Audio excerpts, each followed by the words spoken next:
예, 안녕하세요. 재테크닥터 주영남입니다. 여러분 얼마 전에 담보대출, 신용대출에 대해서 영상을 올린 적이 있죠, 그죠? 그때도 이제 예고를 드렸습니다만은 과연 대출의 장점이 어떤 것이냐, 그다음에 소위 이 레버리지 투자, 우리가 빌려서 투자하는 거는 어떤 효과가 있느냐라는 걸 가지고 오늘은 말씀 드려 보겠습니다. 여러분 그 당연한 이야기인데, 자 개인이든요, 기업이든 국가든 모두 자신들의 수입을 가지고 지출에 필요한 돈을 마련하는 게 일반적입니다, 그렇죠? 그런데 때로는 지출이 수입보다 많을 때도 있죠. 뭐 예를 들어 뭐 신입사원이 이제 회사에 갓 들어갔는데 출근하려고 그러니까 버스가 너무 불편해요. 그래서 이제 자동차로 출퇴근하고 싶은데 아직 모아둔 돈이 없죠. 그럴 때는 이제 빌려서 할부로 자동차를 구매하게 될 겁니다. 그렇죠? 이와 같이 돈을 빌리는 행위 또는 돈을 빌릴 수 있는 능력을 우리가 일반적으로 이제 신용이다, 크레딧 뭐 이렇게 이야기하죠. 자, 보통의 사람들은 돈을 빌리지 않고 자신의 수입 범위 내에서 지출하는 게 일반적이죠. 그렇지만 우리가 경제 생활을 하다 보면 돈을 빌릴 수밖에 없는 경우도 종종 발생한단 말이죠. 또는 돈을 빌려서 먼저 지출을 하는 것이 현명할 때도 있습니다. 예를 들어서 우리가 대학이나 대학원을 진학한다든지 자동차를 구입한다든지 또는 결혼자금이라든가 주택 구입 같이 수입이 아직 모자라거나 낮을 때 지출이 필요하거나 일시적으로 많은 돈이 들어갈 때가 있지 않겠어요?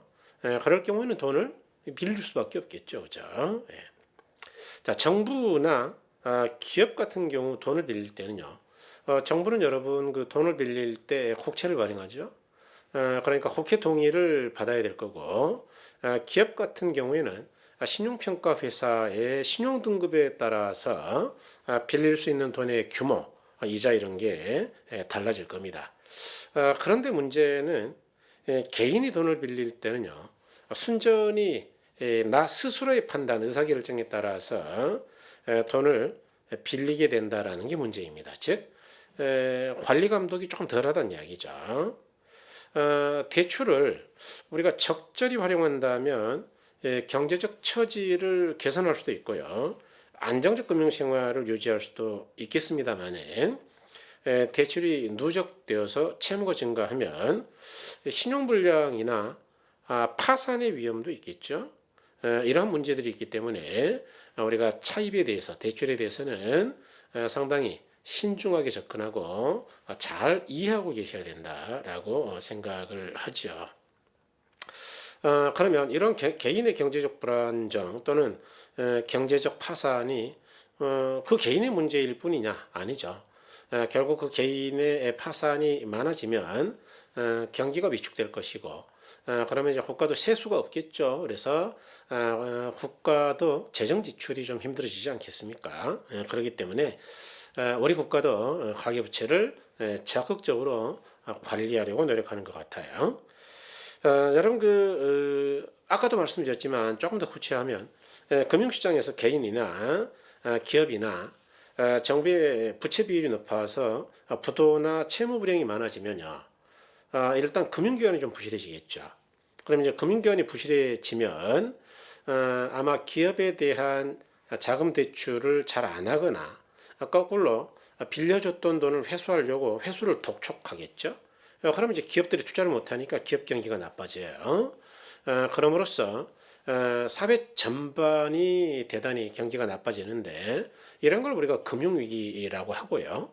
여기 이제 오랜 기간 지속돼서 계속 악순환되는 걸 우리가 장기불황 또는 복합불황이다라고 이야기하는 것이죠.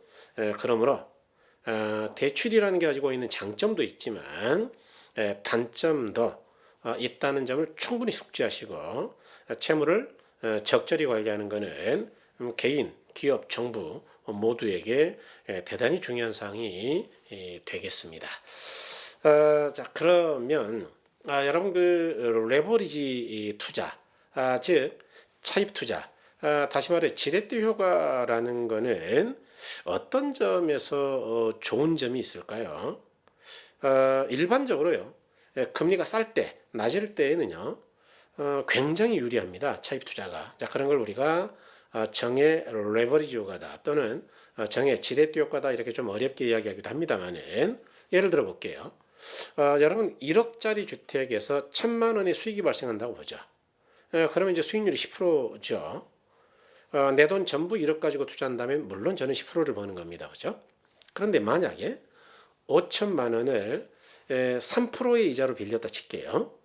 그러면 자 수익 1,000만 원 벌어가지고 은행에 350, 150을 이자로 주겠죠. 그러면 저는 850만 원을 가져오는 겁니다. 그죠?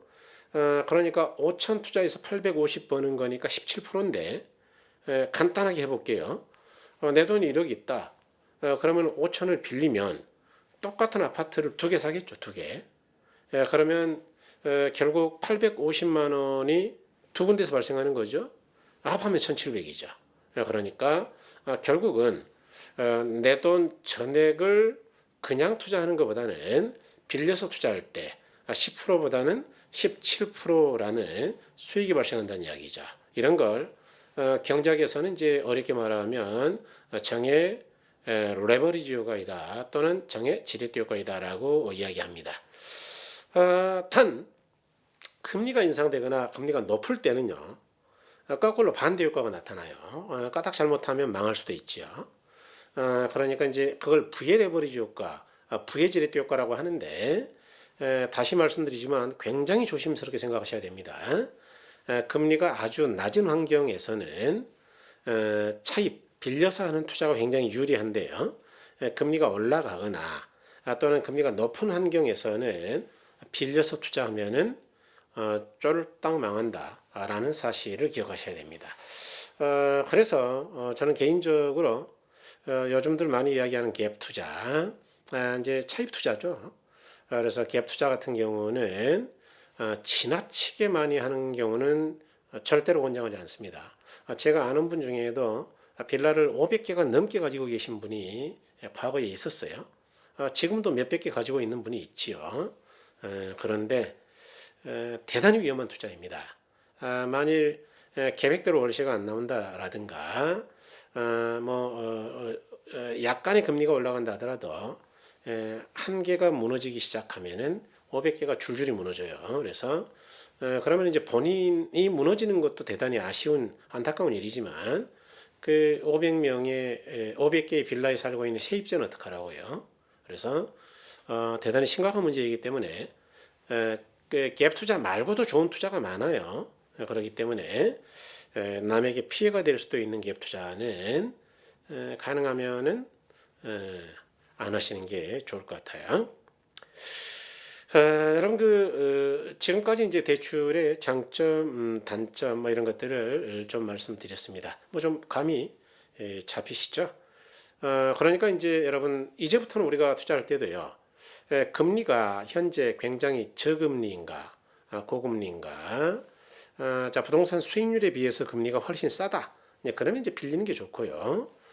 수익률보다 금리가 비싸다. 그러면 절대로 빌리는 거 안 되죠. 그래서 이렇게 금리도 생각하면서 투자하시는 현명한 투자자가 되셨으면 하는 바람입니다.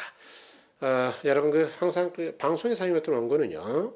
네이버 카페나 네이버 블로그 저 주영남 교수의 재테크 닥터에 올려놓습니다. 필요하신 분은 내려받으시면 되겠고요. 여러분 늘 말씀드려서 조금 송구스럽기도 한데 댓글 달아주시면은 제가 성실하게 답글 올리고요. 구독, 그다음에 여러분 지인분들께 공유, 추천 부탁드리겠습니다. 여러분 덕분에 요즘 나날이 구독자분들이 늘고 있어서 대단히 감사하게 생각합니다. 여러분 아침 8시에 지하철에서 뵙겠습니다. 수고하셨습니다.